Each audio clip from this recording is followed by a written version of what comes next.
It's okay. Hi, No great worries. to see you. Great to see you as well. Great to be seen. And oh man, thank you for making the time today. Thank you. Yeah, of course. Awesome, awesome. What time is it out there right now? Uh, Um, 6 p.m. Okay, here in the Netherlands. Yeah. okay, 6 p.m. And for people who don't know, like where in the world are you? Because we've been going like people all across the world. Where in the world do you reside? Okay, I'm in the Netherlands at the moment. Okay, awesome. The Netherlands. The Mm. Netherlands. I still have never been to the Netherlands. Yeah. Oh, really? No, is it pretty chilly this time of year? No, we have a really good week with a lot of sun right now, but it's about 11 degrees, so it's not very warm. But yeah, but it's a nice week. But the winter was terrible, very wet. You said a terrible winter. Yeah, terrible winter. Okay, Yeah, okay. I love Chilly. the What? sun. I'm a sun child, so Okay. I prefer to be in the south of Europe. Okay, so you're used to warmer climates in the south of Europe, you said? Okay, Spain. okay. I love to be in Spain. Yeah. Spain. Beautiful. That's another place. It's on my list. It's on my list. I gotta travel to Spain. The only places I've been out there in Europe was Italy with Nicholas Pilarz at the Yeah. in Cocode, so at the Pranic World Festival there, and from there I went to France, and I went to Switzerland and Sweden and Mhm. Germany. But that was it. That was it for me. Okay. Yeah, yeah. Well, So still a it lot sounds like. to see. Go ahead. Still a lot to see for you to explore here in Europe. So much, so much to explore. And I mean, was this where you were born in Europe? Like where you were mainly? Okay, okay, Yeah. awesome, awesome. Yeah, I was born in Stuttgart, Germany, Oh, but really? I was less than 1 years Oh, old. You know? oh.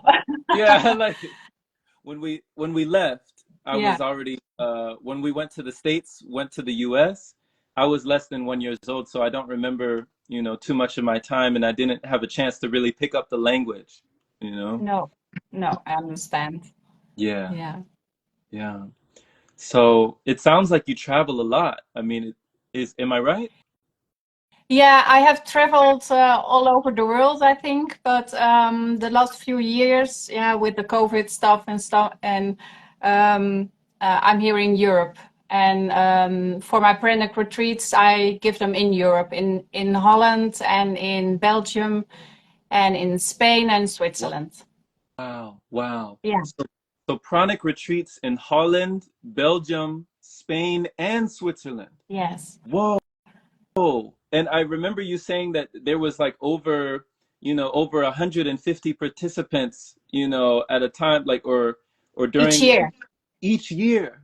Yeah, each year. So I give relatively small Pranic retreats, so a maximum of 15 participants, because I want to give them a really personal touch.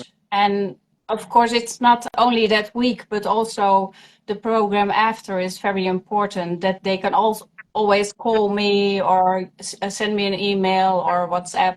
So I'm really there for one whole year for them.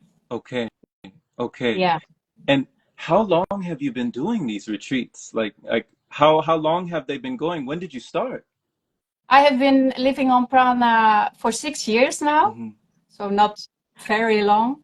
But in the first year, um, I really felt that this was what I was meant to do. So this was my soul's mission. And in this first year, there were so many revelations and astonishment and in awe of all that was coming towards me, that I decided to start the first retreat in this first year in living on Prana. So this was, but I've been an entrepreneur for all of my life, so it was just something natural for me.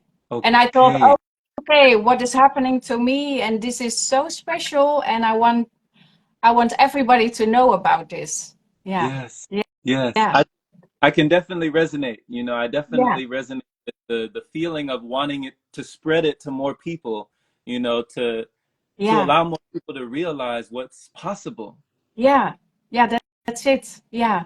Because we are so conditioned. And, for me, it was, I didn't really take a look at the other pranic teachers, but it was really for me, okay, I'm going to let it come from within Mhm. and just from new energy. So I didn't um, look at the old way of becoming pranic, but just felt, okay, this is how I can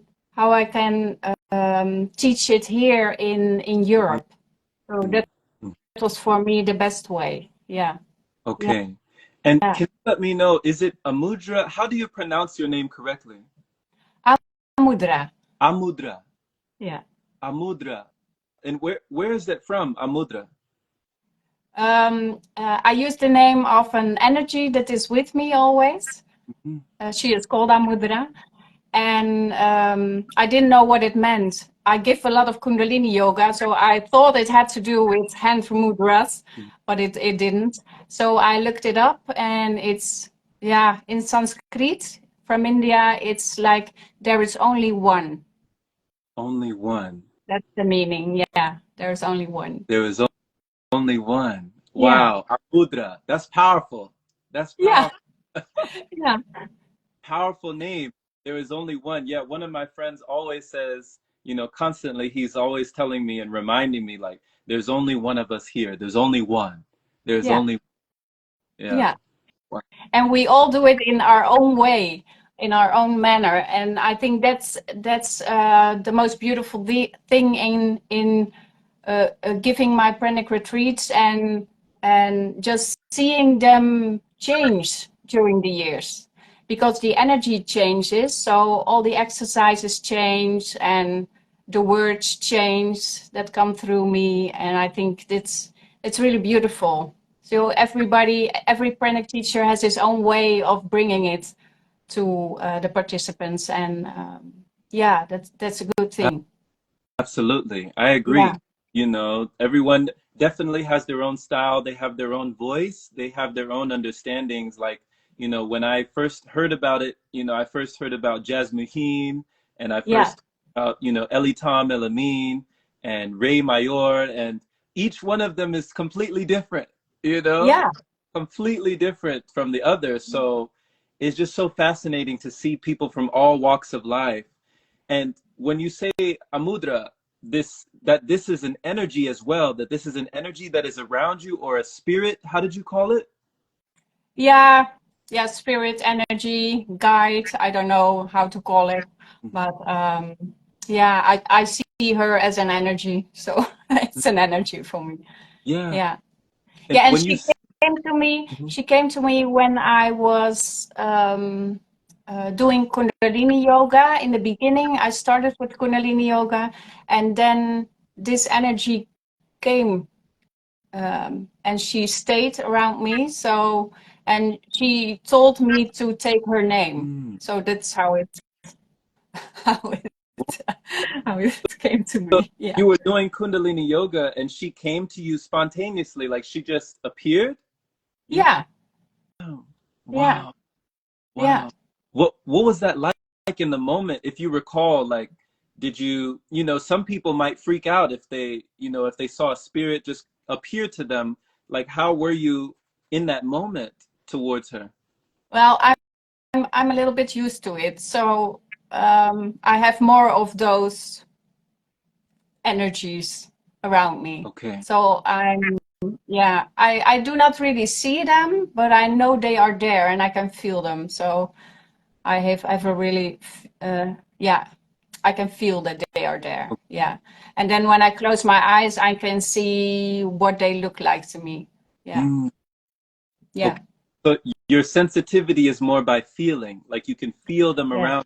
yeah, yeah, Okay. yeah. Okay. When people say that, they see things, or they just know things, or they just feel things, or they hear things, are these things that that you feel like people can awaken within themselves, or do you feel like people are naturally inclined or gifted towards a certain type of energy? Yeah, of course, we all have different things that some people can see and some people know, but I have experienced that the higher your frequency gets, the more it will open for you. Mm-hmm. And not everything, because I'm not a psychic and I cannot see, but yeah, I get more sensitive in feeling. Mm-hmm. Yeah, and I see that around me, the people who do the retreats and who are raising their frequency or elevating their frequency, they will, there's no mist anymore, we always say. So it opens up. Okay. Yeah, So, yeah. so it clears up. It's no longer hazy. Yeah, There's more clarity. yeah, there's more clarity. Yeah, yeah. And of Awesome. course, sometimes people think, okay, when I'm going to live on prana, then I will get everything. Mm. I will see spirits and I will feel everything, but that's not not the case, I think. No, it's just we all have certain sensibilities, and those things will get more clear. Okay. Okay. For me also in the living on prana on this path, I became even more grounded. Mm. Yeah, because a lot of people think, okay, when you live on prana and you don't eat, then oh, you're going to be over there. But I say no, because it gave me much more balance, and I'm really in my power. So I feel very grounded right now. Yeah, Wow. So even yeah. as lightened up and been, enlightened, and you have more light in the body, you're like living on light. You still are more down to earth. You're still more grounded, Yeah, more rooted. yeah, yeah, Okay. yeah. Beautiful. Beautiful.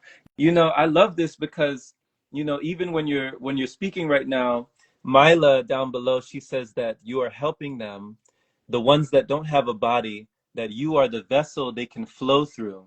Do you resonate that when it comes to spirits, or when it comes to guides, that you feel like you channel or that they flow through you? Do you resonate with that? Yeah, of course, because they tell me things, of course, but they are always around Mm-hmm. us, and a lot of people do not realize this. Also, in the retreats, in the workshops I give, I always see there are a lot of angels, and there's a blanket of white light. Mm-hmm. Um, they are always there. There's always help. So you just have to be open to it and feel, and yeah, clear up your cells, because all of those old convictions we have in our cell memory, they will pollute our feeling. Yeah, Mm-hmm. yeah. I agree. So, it's interesting because coming from an entrepreneur background, like you said, you'd been an entrepreneur all your life, you've lived that way of life. How did you even find out about pranic living, breatharianism, just even a new way of being? Did it come around through fasting, through detox, or through health reasons or other reasons? What were the reasons that kind of led you in this direction? um I was always busy with the body and food. I have done a lot of sports, so I had to eat a lot for my to get some muscle, Miss Fitness elections, and I um, at some point I went to study molecular, I don't know how it's called, therapy. Mhm. So I know a lot of the body and the cells and vitamins and what the body thought we needed. And I've been a nutritionist for 15 years, and I was helping in a workshop, and one of the workshop leaders told me, okay, I have an interesting woman staying with me from the UK. I say, oh, okay. He says, oh, you will find it interesting because she doesn't eat. And I thought, huh? She doesn't eat? And of course, my mind responded like everybody who hears this for the first time, because all the knowledge that was in my brain thought, okay, this is not possible. But why is he telling me this? So it was very interesting for me. I always find people very interesting. And I Googled it, and the only one I could find at that moment was Jess Mohin. But I thought, okay, but she lives in Australia and it's far away, and I don't know what to think about it. And I just left it there. But afterwards, there came a point in my life that I went vegan, and for one whole year I was a fruitarian, and then liquidarian for 1 year, so only fruit juices. And that was very interesting because I got so much energy. And I thought, oh yeah, this is solid foods will really make you heavy and make you have less energy, because it takes a lot of energy from the body to digest all this food. So that was a very interesting thing. And then at that point in time, I lived on Aruba. And then I came back to the Netherlands, and I became a vegan and vegetarian again. It was a little bit funny. And at that point in time, I got a lot of intolerances towards food.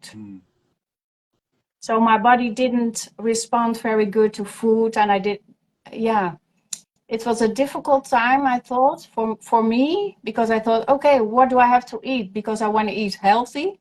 So I took a lot of vitamins. I had about 10 pills in the morning and 10 pills in the evening.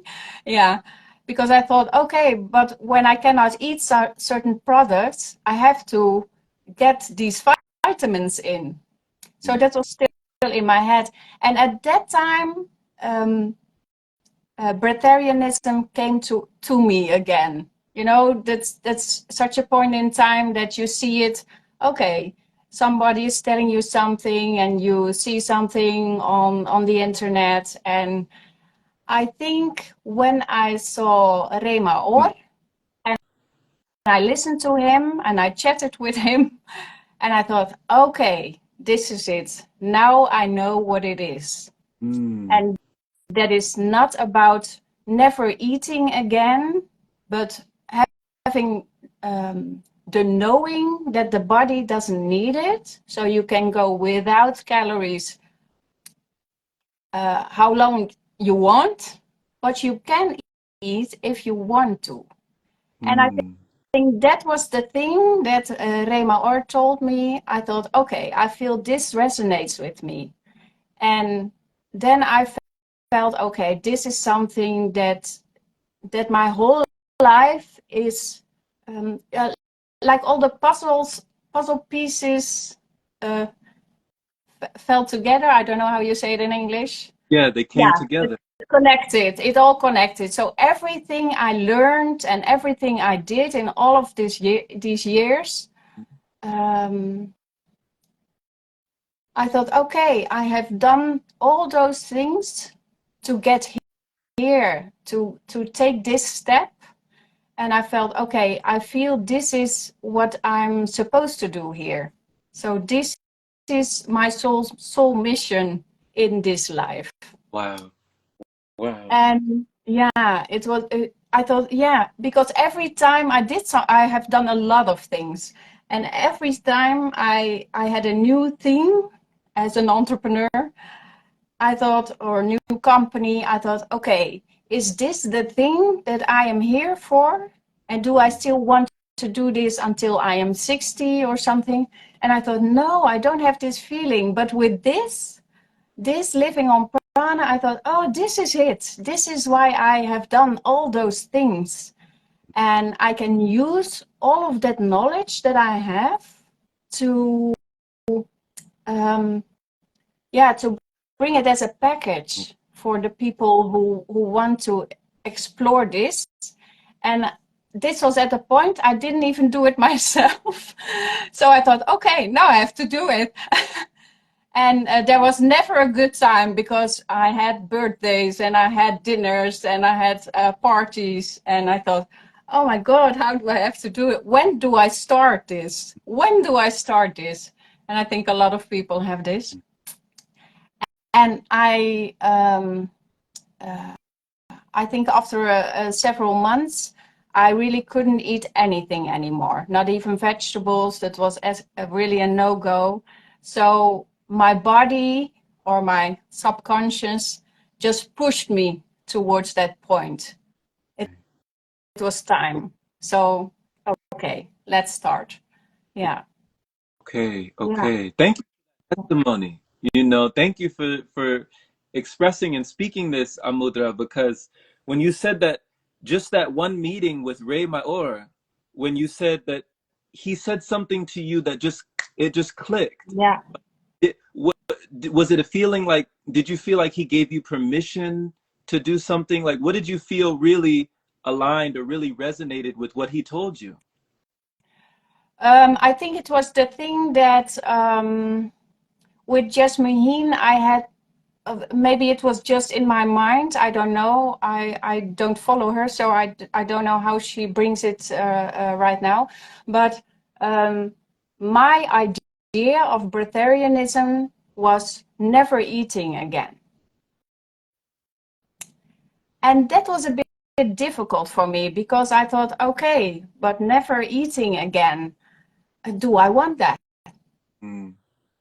I can think about the frequency elevation and the enlightenment and the bliss you experience, but we are also in this body, in this human body, and I feel it is very important, and I always tell my participants that for me it is very important to experience the whole being human. And eating and tasting is also one of our senses. Mm. And I want to have that sometimes when I feel like it. So it was so stuck in my head from, okay, when you take this path, you never eat again. And this was a little bit difficult for me. And then with Ray Maor, he just told me, okay, and it was also how he looked. I must say that, because also my idea was, okay, everybody who lives on prana is really skinny. Mm. But then I saw Ray and I thought, oh, he's not skinny at all. He has muscles and he's a big guy. And then he told me, okay, but you know, when you are going through the first phase and okay, maybe fruit or fruit juices, and then you cut back in them, and then you can just choose when you want to eat something or not, or drink something or not. And I thought, okay, so you can eat. And I think that was the thing for me, because Okay. I really enjoy, you know, my parents are still alive, luckily. And for my mother, it's very important that we are together with Christmas or with Easter and with birthdays. And for her, food is one of the things that is there. So I thought, okay, I think it is good for me also to have that with my family, to have a meal on those special days so we can connect. Okay. Yeah. I remember, you're reminding me, Amudra, that Elitam would say this too when he was just getting started on the journey, that him and his son would have like every other weekend he would eat with his son, Yeah, because yeah, that's, you know, that's your family. You don't get that time back. You don't get those moments back. So he just relished those moments with his son, with his family. yeah. Yeah. Yeah, I think that's very important. And you never know how it is next year or the year after. And but I see with a lot of participants in the retreats that they are so focused on not eating that it will get very difficult sometimes. And then I Okay. say, okay, just watch what happens in your life, the decisions you are going to make, what is coming up, old stuff that is coming up, and then you can take a look at it, because those things are the first year are very, very important, that you clean up these cells and that you are aware of what is stuck still inside us that is a blockage for this process. Mm-hmm. Mm-hmm. Yeah.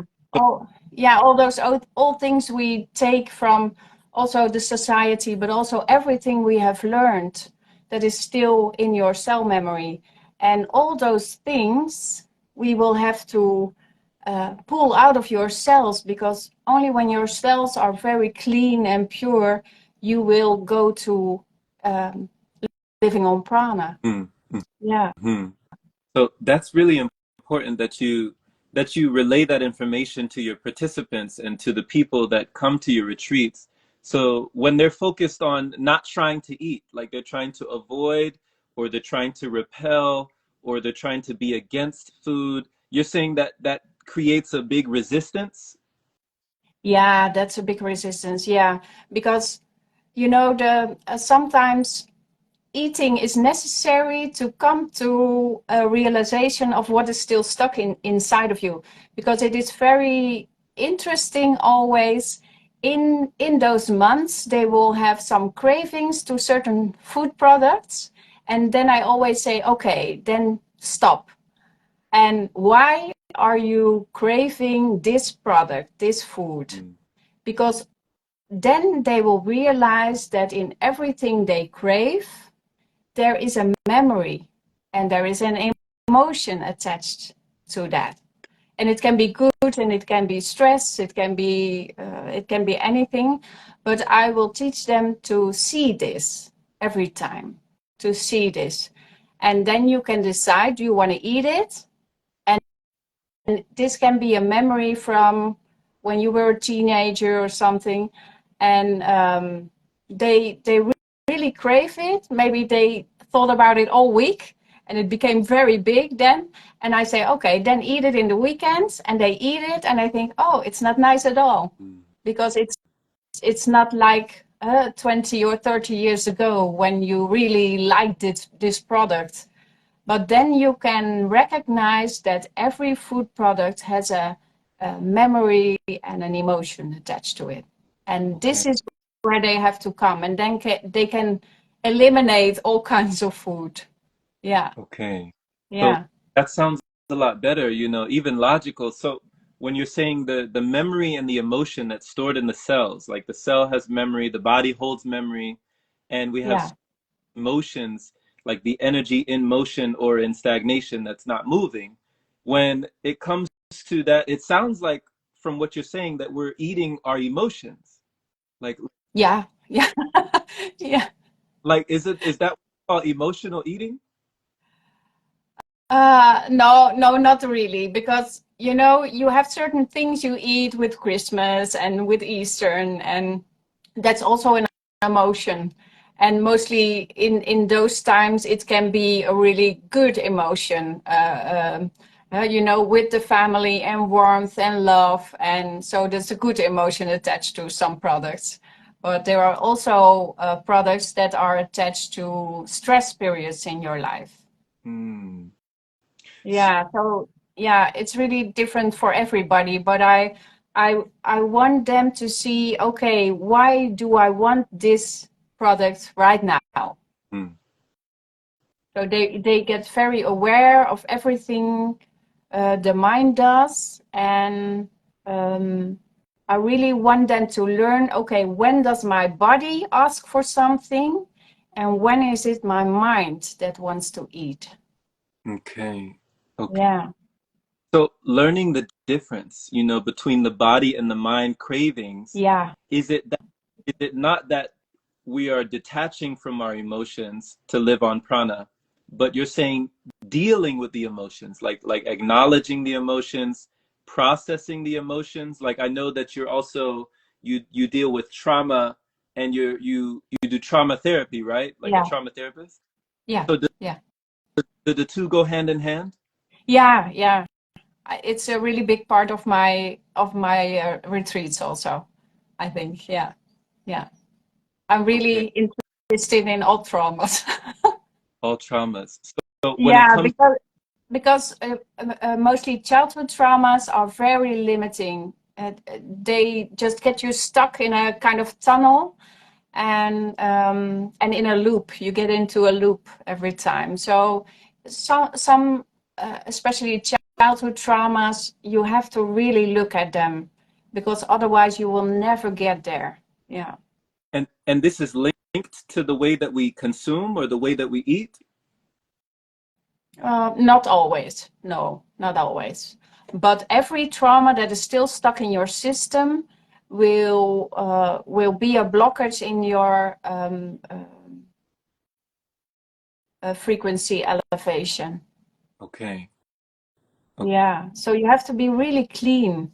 You know, I see that people who have a really good childhood, really loving childhood, they will get, they have it more easy. Yeah. Okay. Yeah. Okay. So fascinating. Amudra, like when it comes to the nutrition, when it comes to what we think that we need to survive or what we think that we need to exist, the like I said, you said you went back and forth with the vitamins. You felt like you needed vitamins, you felt like you needed nutrition, maybe the B12 or omega 3s or all these things that we think that we need. How did you kind of break through that barrier of belief in the mind that said, I don't need all this stuff? Yeah, I was very aware that taking the step into living on prana, I had to get rid of all of the things I had learned before.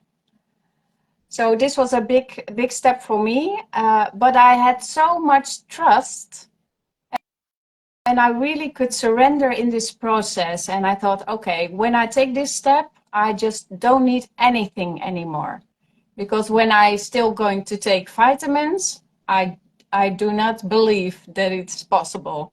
So I thought, okay, I have to let go of everything I have ever learned about this body, about myself. Um, I have to just let go and just go for it, and just be open to everything that comes towards me in this process. The changes in my body, the changes in how I think, the changes in how I see the world.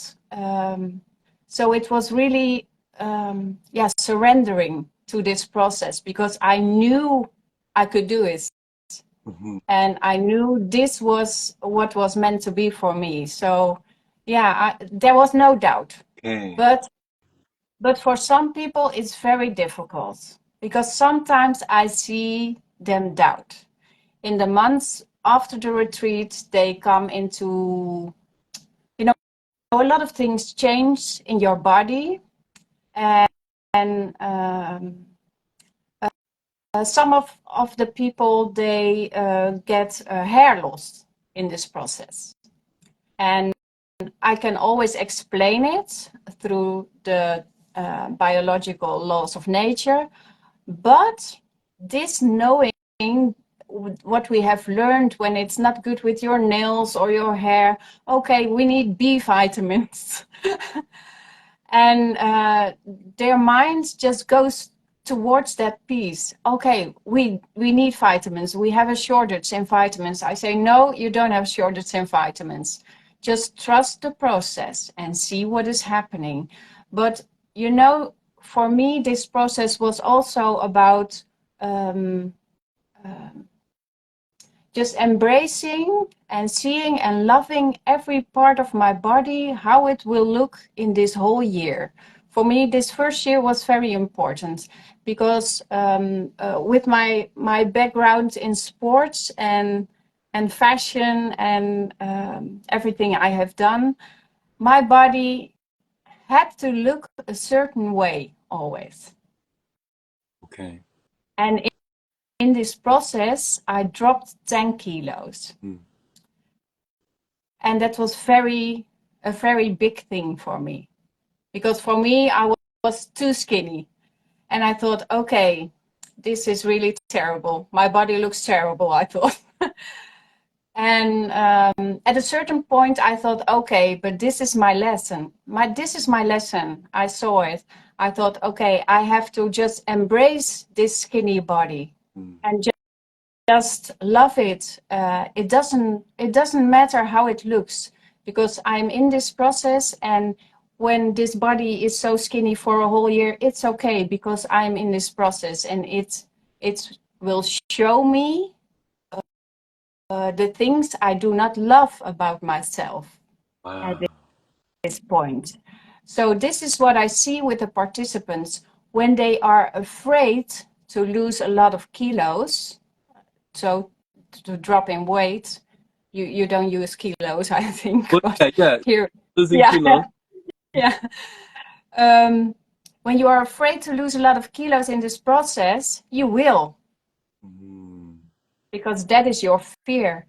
You know, I sometimes also have people with which are a little bit obese or have too many kilos, and they say when they come, oh well, it's nice, maybe I drop 10 kilo or 20 kilo, that's okay, and they don't drop any kilo because they do not accept the body they are in right now. And this is what happens. It will create a thing that you have to take a look at yourself, and you have to embrace yourself and have this self-love for this body at this moment. It doesn't matter how it looks. You have to love this body. And when there is acceptance and self-love, then it will change. Yeah. Wow. And I think this is such a beautiful thing. I see it so many times, and some people come, oh, I'm so afraid to lose weight. And I say, yeah, well, it will. So learn to love yourself with this skinny body. It will, you know, for me, my body was skinny for 1 year. And then after the first year, in 3 months, I gained 7 kilos. Wow. So it stabilized. Yeah. It stabilized. Yeah, it went to a normal weight for myself. And I see a little bit, you know, now I'm a little bit round. I don't know how it's called, but I have a little bit more kilos the last year, and I think, okay, with the summer it will drop again. It's a kind of wave. I mean, I think so. Every time, take a look at your body and really, you know, have a new connection with the body and see the body in a different way than we always have done. You know, especially I think women, I don't know if men have the same, but women, we always want our legs to be skinny and our, I don't know, flat tummy. And no, just love it like it is right now. And I think, well, it's a little bit different when you are 30 and I'm 52 right now. So, you know, my body is a little bit older, but it's okay the way it looks. Yeah, I really love my body. Yeah. I love this. You know, just thank you for these words, because I know that it's touching someone right now. It's touching me because you know, just understanding and having that acceptance and having Yeah. that love body, like that self-love is so healing. Yeah. It's Yeah. yeah. Yeah. Yeah. Wow. Yeah. It's really important. So just to be able to look at yourself in the mirror when you're going through changes and growing through changes, and to say, it's okay, you know, to surrender to the process, to surrender, to trust. You said you trust, had faith. And was it only when you surrendered that the weight stabilized? Yeah. Like if you kept having that fear, then it would probably still be losing. You'd probably still be losing Yeah, weight. yeah, yeah. I would still, yeah, I would have lost more weight. Yeah, yeah, because this is what I see. And sometimes people do not have faith and they get skinnier and skinnier. And then at a certain point, I say, okay, you will eat now again. Just eat. We get some kilos into your body. And then we will take a look at, okay, what is this fear? What is it? What is the emotional base of this fear that is inside of you? And it can be not even your own fear, but of your grandparents or something who were in the war. You Oh, know, here in Europe, of course, World War II, and a lot of people did not have food, especially in the Netherlands. And so have they have the fear of their grandparents or their great grandparents, and that is in your genes. okay. So when Genetic. you don't eat and you drop in weight, this gene will, yeah, it is still a damaged gene. So you Mm. will, in trauma therapy, you have to go back and give this memory back to your ancestors and just cut it loose from yourself, so then you can separate this. Yeah. Giving it back to the ancestors. So this is okay. So you're saying sometimes the fear that we feel may not even be our fear. You're saying like someone is activating a genetic piece or a damaged gene in their DNA, and that it's not even theirs. It's someone from before, Yeah. Yeah. and you have to give it back. Yeah. You have to give it back, or you have different ways to do it. You know, in the retreats, I always do a DNA repair in visualization, a lot of DNA repair, because it's very important, because there are damaged genes and genes that are not on, but they are off.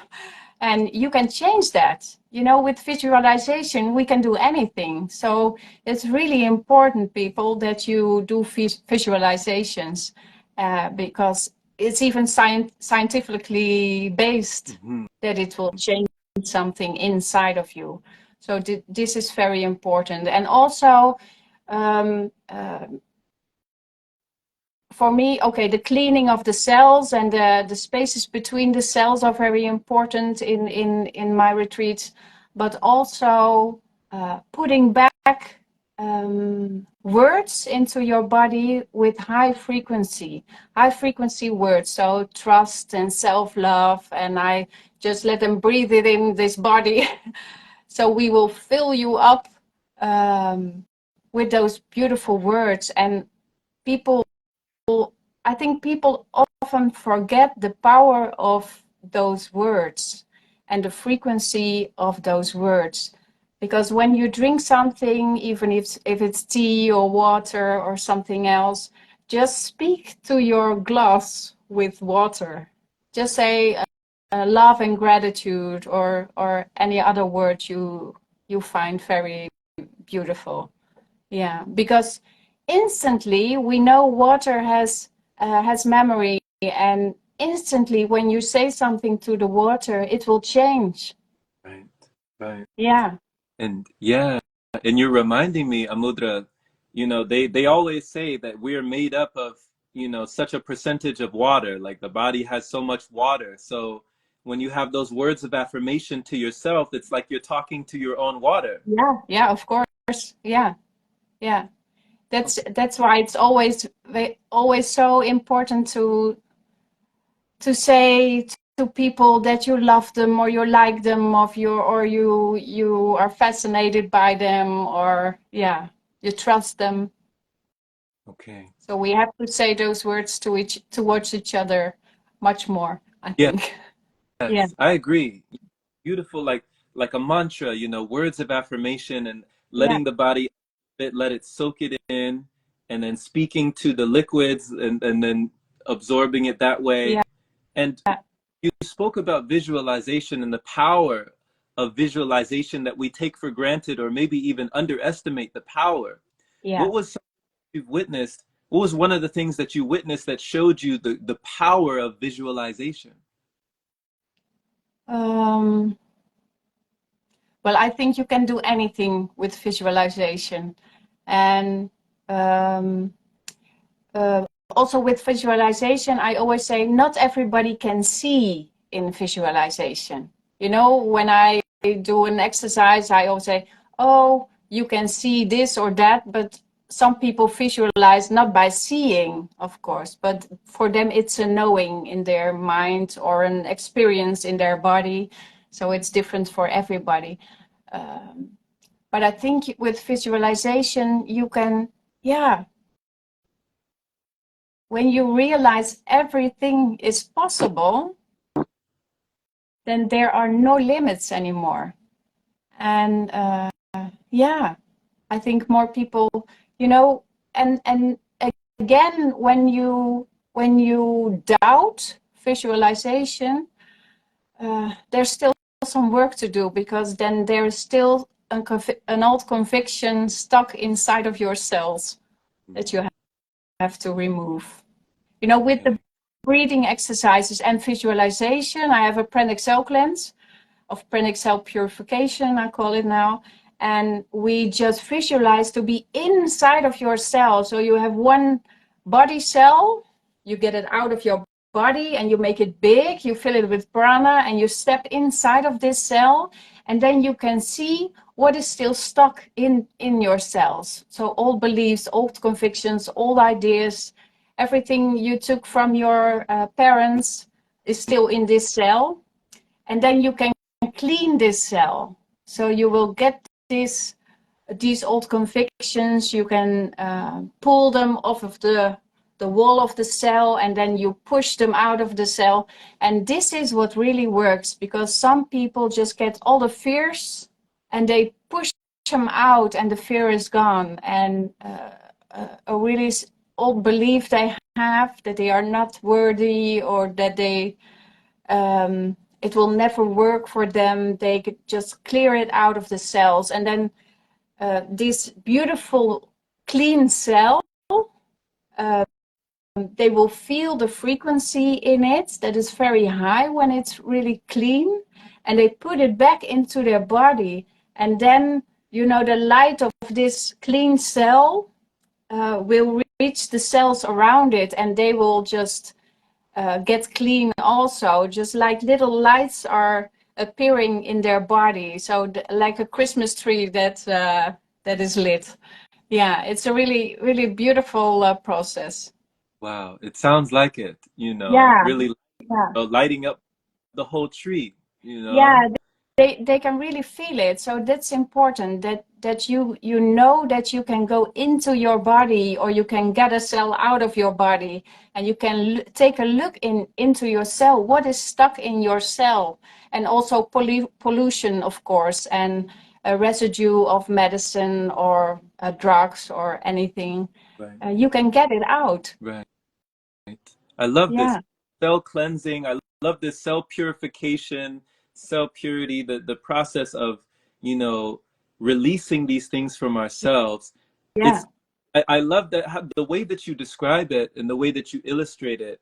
It's like it's not just the density of food, it's not the physical matter itself, but it's also the beliefs, the ideas, the narratives, the stories, the concepts, and like all the things that we've been carrying yeah, within our, like releasing all of it, yeah, you know, letting it all. yeah, yeah, That's that's powerful. yeah. Yeah, it's really Wow. powerful. Yeah, yeah, Okay. So, you know, earlier you were talking about cravings with participants, and you know, for yourself when you were first going through this process, like your first year when you were really in earnest starting to like live on prana, what do you feel was one of the most challenging things to give up when it came to food? Like, was there something that you had so much memory or so much, you know, emotion tied to that it was really challenging for you to let go? yeah.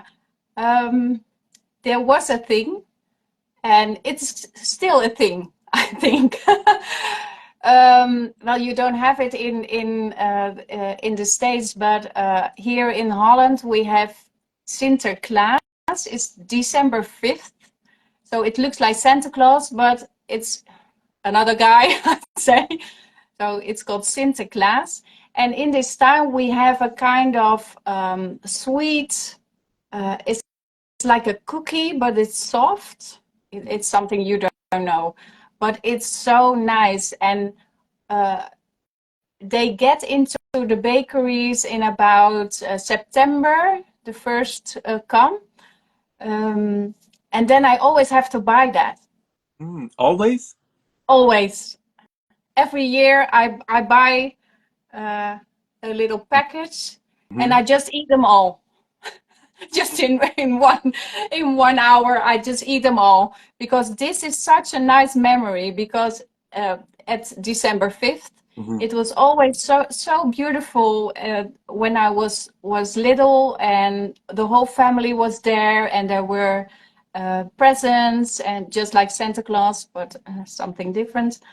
And this beautiful memory of love and warmth and being together with the whole family is such a deep thing that I allow myself to eat it every year. Yeah, so that's good. And I say, okay, that's good. And maybe this year it will not happen, but it's okay for me that it. I had it with chocolate eggs at Easter. I had the first year, I think. Okay. But I don't have that anymore. Okay. So for me, it's really the sweet things. I really like sweet. Sweet things, yeah. And just giving yourself that permission and, kind of embracing your inner child, the Yeah. memory, having those cookies, and you said the soft cookies. And when you eat them all, it's not painful when you eat all of them? It's not painful for you? No. Never. No, Those- it's really, Mhm. it's really, I think I was amazed when I hadn't eaten for 3 months and I ate again. I thought, okay, well, let's see what my intestines say from eating again. But I can eat anything. It's really, because I had a lot of intolerances before this process, I really couldn't eat anything. So after a couple of months, I thought, okay, now I'm going to see if I can eat again those things I couldn't eat before. And I can eat anything. Wow. And I think the most important thing, at first I couldn't eat a lot, but when I eat now, sometimes I can eat a whole pizza. What? Yeah. What? And my body is okay with it. But when I eat it in the evening, I will get very tired. Right. More Yeah, lethargic. I think a lot of people have this. When I sometimes eat a cookie or a piece of fruit or something, it is okay. But when you eat a real dinner, that is not so nice for your body, because you will feel heavy and you will get tired. And I'm never tired, but when I eat, I get tired.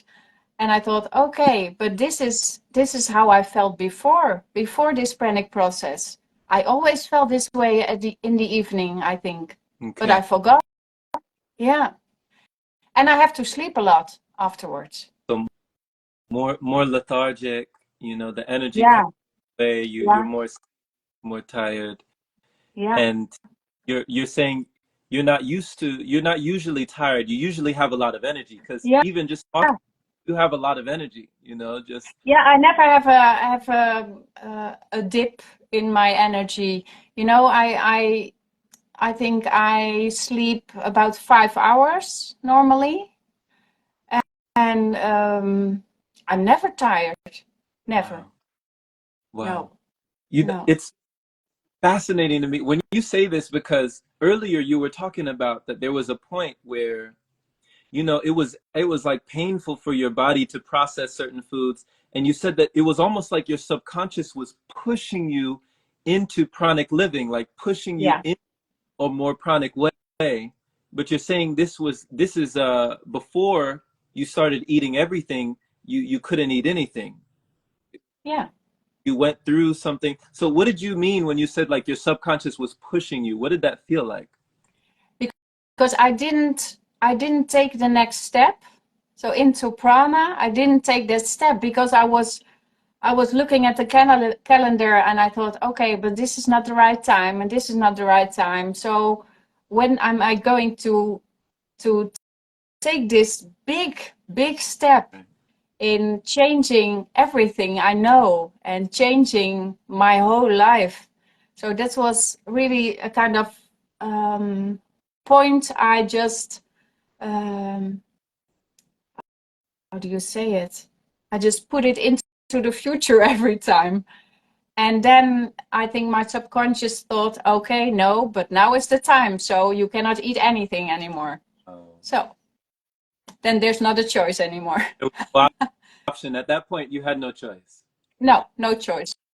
Okay. So at that point, I also felt that I could just fall into it and really trust this process, because I knew I couldn't stay where I was anymore. So I had to jump and I had to do it in total surrender. Okay.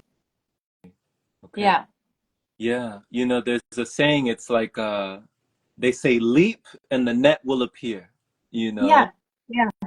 Like first you have to leap before you see what will catch you, you know? Yeah. Like it's gonna catch you, but you have to leap with no assurances, you know, with no safety net, with no, you know, security blanket.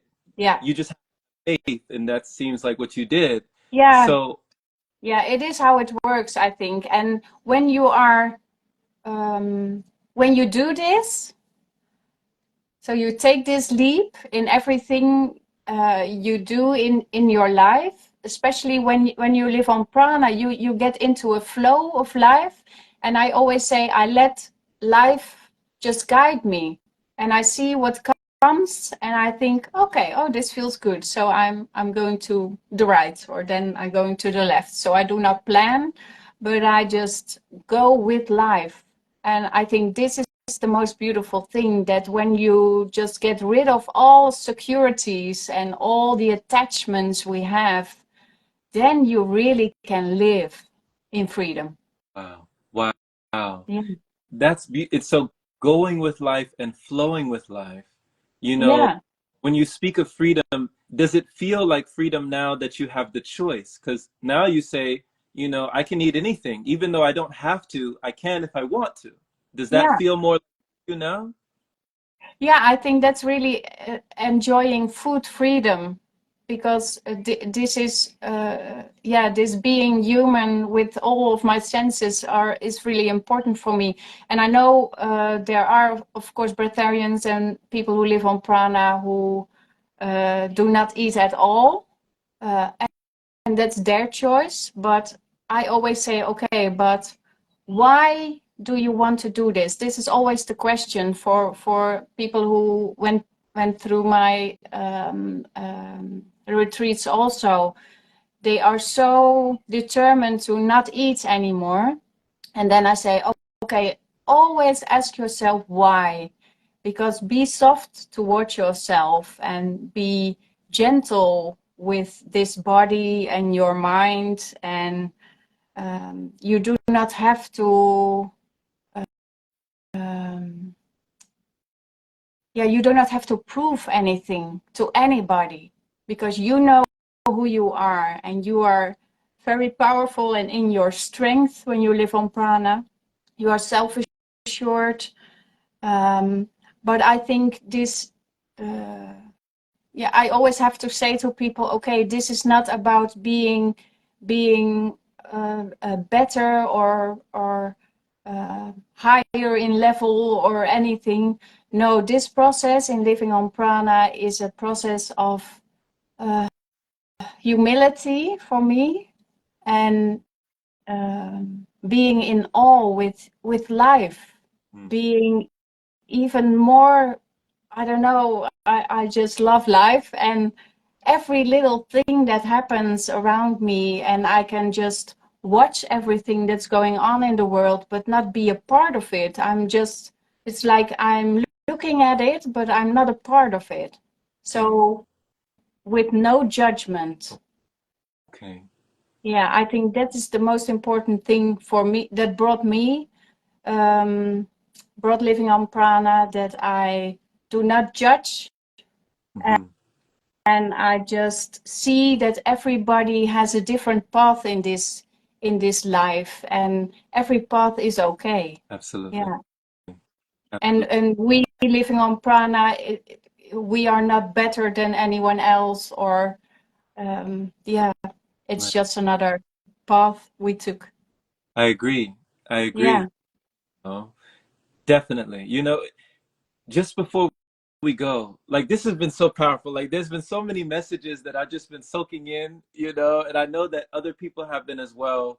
And I just want to ask you, you know, Amudra, would you have just a few more minutes to, if anyone else down here, because there's been a lot of comments going up, if anyone has any questions, would you have just a few minutes to Yeah, maybe sure. answer a couple questions? So if we have any questions from anybody, I know we have at least 13 people in here now.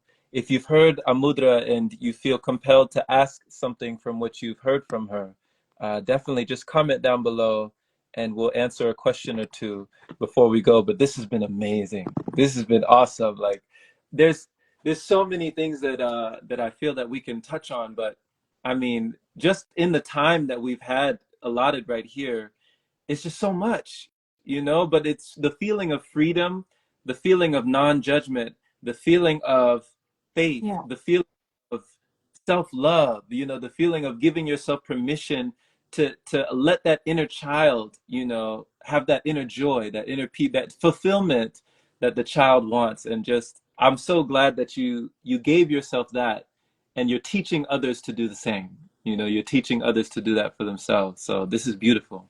Yeah. yeah. So let me see here. We have Natalia. So Natalie says fasting with a physical demanding job. Okay. So would you like to answer that? I know Ray Maur also talks about fasting while working at a physical or a job, you know. Yeah, of course, fasting is something else than living on prana. So a lot of people are fasting or doing those things when you are in the process on living on prana, and when you get through the first months. Um, the first months are really a bit demanding towards your body and your physical side. But for me, I can only speak about me, after 3 months in the process, I was having more energy than I ever had before, without taking any calories. So this was very important to me. So I thought, okay, I can do any sport I want because I have a lot of energy. So also when you have a physical demanding job, you can really do this. You just have to get through these first months. Your body still needs some fuel. The old cells still need some fuel. So we use it or with food or with fruit juices. And but when you are uh, through these first months, you can do anything you want. And maybe you Mm-hmm. can relate to that, because there is always energy. So yeah, Right. And yeah, I remember there would be also a story that Elitam would always talk about, that, you know, on his pranic day, he would, you know, there was a day that he would do work during the week that fell on his pranic day one time, that there was a day where he would let go. And he said when he got to the point that he could cut the whole lawn, he could mow the whole lawn without feeling tired, without feeling any lack of energy, and without having anything going into his body, he felt like, yeah, okay, I've crossed something here. You know, I've gotten past the point here in my journey. yeah, So my body has kind of, yeah, yeah, yeah. yeah. Yeah, but of course it's always a little bit difficult, because I always warn people. Then because I sometimes get emails and they say, okay, I'm going to live on prana, so I'm just lowering my food intake. And I said, oh, please don't, because some people still think they can just lower their food intake and then go to nothing. but maybe that's Right. 1 in a million, I don't know. But most people, you really have to do more than this. So please join a Pranic teacher, and you know, we know how to teach you and guide you through this first year also. Yeah, it's very important. I definitely agree. Like, if it hadn't been for the teachers that I had around me, I would have, I don't know how I would ever would have gotten as far as I had gotten if it had not been for the mentors, the instructors, and the guides that I had with me during my process. So I definitely echo that. And I agree with you, you know, wholeheartedly. Like, a chronic teacher is paramount. So Mila is saying, what is something to help people that aren't as good with visionary skills? I myself have gotten a lot from being a visionary.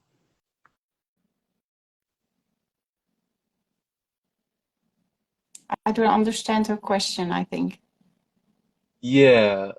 She's saying, what's something to help people that aren't as good with visualization, I guess? You know, we were Oh, with talking about visualizing. So visualization. what would you Yeah, yeah. help people who aren't as good as that? Yeah, I said it. You know, some people I talk and then they see it before them as a photo or a picture or maybe even a video. Some people can really visualize anything, but for some people that's not possible. But then it is a knowing. So I always Mm, say, imagine you see a stairway with 10 steps down. Everybody can think of how that would look like. So this is what happens then. So you don't, when somebody says see, you think, okay, imagine how it would look like. And then it would be yeah. okay. And mostly when there is a question, the first answer that comes into your mind is the right one. Because after 2 seconds, your mind will make a story and make a judgment about this, what this first thing that plops into your head. So yeah, do it like that. And for some people, it's just a feeling, and that's also okay. You don't have to see everything like we think we have to see.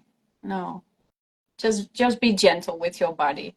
And maybe I see some people who didn't see anything ever, and then when they get more into it and they get more clean cells, they will sometimes see something. So it will Mm, appear, I think. Yeah. yes. Yes. One Yeah. of my mentors, yeah, right. She said that when she did Ray Mayor's retreat, you know, before then she couldn't see auras, you know, she couldn't see energy, she couldn't see things. But the more she started going into, you know, these pranic awarenesses, she started to open up, and then she started Yeah. to see energy moving in the clouds and moving around the trees and moving around, you know, it just opened up Yeah. for her. And she was a spiritual person, she was never spiritually inclined, but her sight just opened. She saw energy everywhere, you know? Yeah. Yeah. Yeah. Yeah. Yeah. Yeah. Nice. It's Yeah. amazing to just to see that, you know? So Amber is asking, Amber says, what is a good way to handle if you want to go out for a weekly date night with husband and friends and don't want to eat personally, but how to handle their reactions and fears? I'd rather avoid that. So like how to handle the reactions and your spouse or your family when you want to go, you know, they want to go out to eat, but you don't want to eat. Yeah. Well, you just drink something. Well, yeah. Of course, this is a thing for people, and I always discuss it in the retreat. Um, Before they come, I always ask, okay, how is your spouse seeing this? And Hmm. does he agree or she agree with this? Um, or is it a point of argue? Uh, and of course, I think this is the most difficult thing for most people, that what others think of you. And Mm. sometimes you think, okay, I don't care what others think of me, but your family is something else. So this is sometimes a really big thing. Yeah. But I always say, okay, just yeah, be with yourself, and in these moments, just ask yourself the question: why did you want to do this? Why did you want to do this?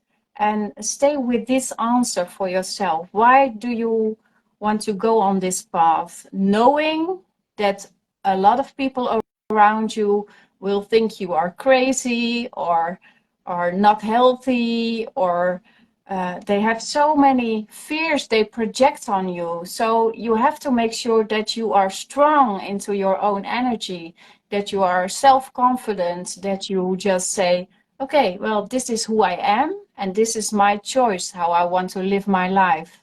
So don't judge me. I don't judge you. You have your life and you want to live it in your way.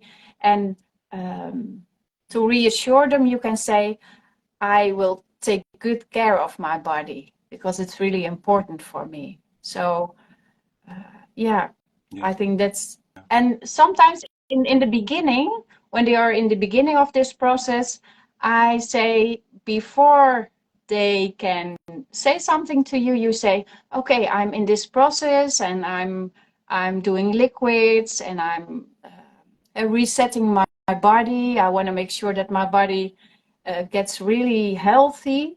And can you help me? Because everybody wants to help somebody else. So this can be the turning point for them. So can you help me to stay into the liquids? So no, I will, even when we go out to dinner, I will just drink, and will you be okay with this? So can you help me in this process? Okay. So sometimes this is the best way to approach it, I think. Great advice. But it's very difficult. It's very difficult, yeah. It is super challenging. It's super challenging, but I like your approach where you're like, okay, instead of, just telling them what you're doing, asking them to be accountable to help you, to help you be accountable for something that you're doing for your health, for yourself. You're like, okay, this is what I'm doing. Can you help me with this? Can you be there for me while I go through this? So yeah, awesome.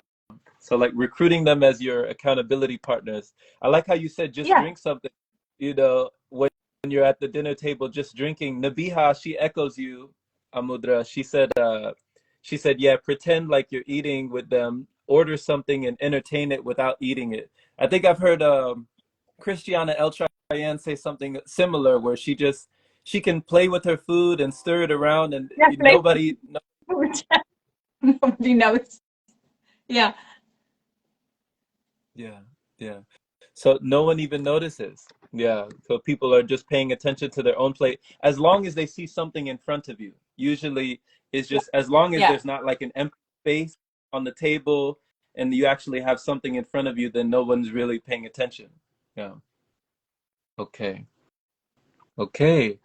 So I think that was all. Okay. And the last question, best way to start the lifestyle, chronic lifestyle, and how to find a coach. Well, we have one right here, how to find. So, if someone wants to get in touch with you, Amudra, and they're wondering about your services, they like your offerings, or they want to connect with you, what's the best way for people to get in touch or to be in tune with your offerings? Well, I have two websites, but you always can do it through Instagram, of course. I have one English website, pranicawakening.com, and the Dutch one is amudramadura.com. So you can. The retreats are mostly in the Dutch language still, but I'm going to set up an online program in English, and the one in Switzerland is also in English. So if there are people who live in Switzerland or in the surrounding countries and they want to do it in German and in English, they can come to Switzerland. Okay. Yeah. Okay. Blessings. And of Blessing. course, So you, and one more time. I will be, oh, I will be in the Pranic of the Breatharian Festival in August in Italy. Yes, yes, Yeah. absolutely. And your website, one more time, you said pranicawakening.com? Pranicawakening.com Okay, and amudramadura.com. got it. Yeah. Got it. All right. All right. Wow. Thank you for this. Thank you just for, making the time just to come speak with us today. And, I hope that we get to do this again sometime. There was so much that we got to cover, but, have a great rest of your evening there in the Netherlands. And just, yes, thank you for all that you share. Yeah. Yeah. Thank you for asking me. And I always love to share, and I give a lot of lectures in the Netherlands. And yeah, I have a lot more to talk about. So yeah. Absolutely. So we'll do it again. All Okay. right. Well, enjoy your evening. Yeah. Enjoy your evening. Yeah. You too, Take Jerome. care. Thank you very much for asking me. Absolutely. Bye. Bye-bye.